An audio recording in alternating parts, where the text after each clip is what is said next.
दोस्तों, आज की कहानी है कर्मफल। तो चलिए देखते हैं इस कहानी में क्या कुछ है। पसंद आए तो लाइक जरूर कीजिएगा। माँ की तबीयत बहुत खराब है। डॉक्टर साहब का फोन आया था। कह रहे थे कि अगर हम सब एक बार जाकर उनसे मिल लेते तो अच्छा होता।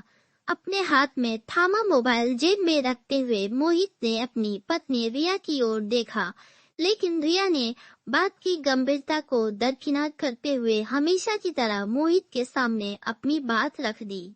आज मेरी एक सहेली के घर पर किट्टी पार्टी है, मैं वहीं जा रही हूँ। और वैसे भी मुझे इन फालतू की बातों में कोई इंटरेस्ट नहीं है। यह कहते हुए रिया अपने कमरे में चली गई। रिया के पीछे पीछे मोहित भी कमरे में आ पहुंचा। रिया डॉक्टर साहब कह रहे थी कि हो सकता है माँ से यह हमारी आखिरी मुलाकात होगी। इस बार उनके बचने की उम्मीद बहुत कम है। उन्होंने तो खाना पीना भी छोड़ दिया है। मोहित, तुम यह सब मुझे क्यों बता रहे हो?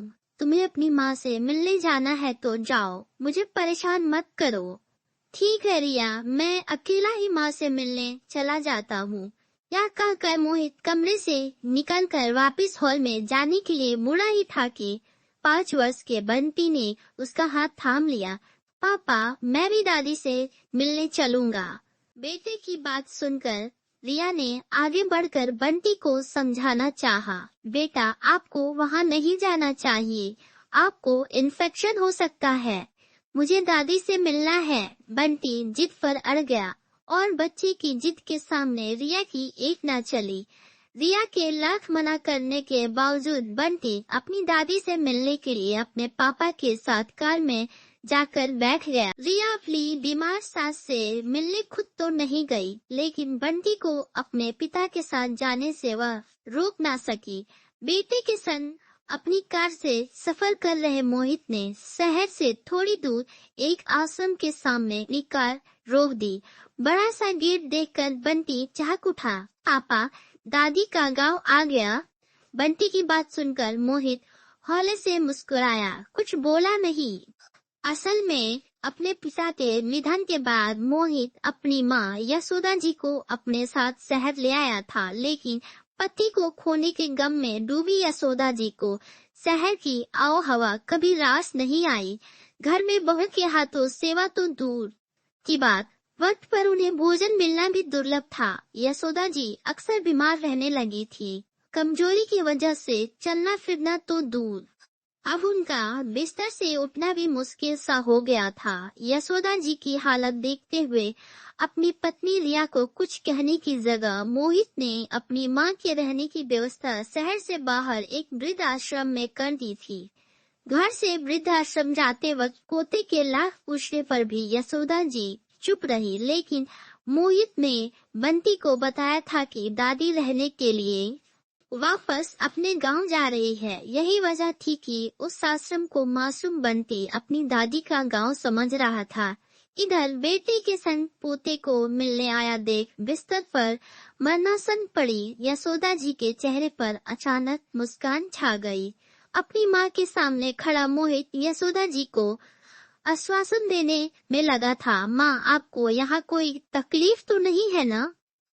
अगर यहाँ आपको कोई तकलीफ हो तो आप मुझे जरूर बताइएगा। पोते को बड़े दिनों बाद जी भर कर निहार रही यशोदा जी ने एक नजर मोहित की ओर देखा।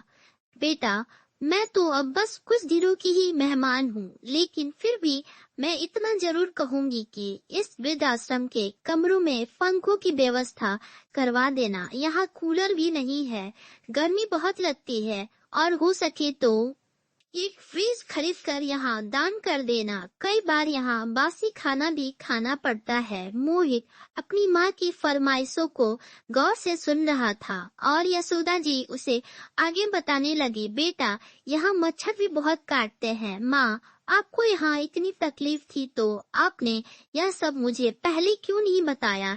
बेटा, मुझे तो हमेशा से तकलीफ सहने की आदत रही है, लेकिन आज बंटी को यहाँ आया देख मुझे लगा कि अब यह सब कुछ तुम्हें बता देना चाहिए। माँ, मैं कुछ समझा नहीं। बेटा, जब बंटी तुम्हारे तरह जवान हो जाएगा और तुम मेरी तरह बुजुर्ग, तब अगर यह तुम्हें यहाँ छोड़ जाए तो तुम्हें मेरी तरह इस आश्रम में दिक्कतों का सामना ना करना पड़े, इसलिए आज मैं यह सारी बातें तुम्हें बताना जरूरी समझा। इतना कहते कहते यशोदा जी की आंखों की पलकों पर अब तक ठहरे आंसू बह चले। वह चुप हो गई, लेकिन अपनी माँ और बेटे से नजरें मिलाने में असमर्थ मोहित अचानक अपना कर्म फल सोचने पर मजबूर हो गया।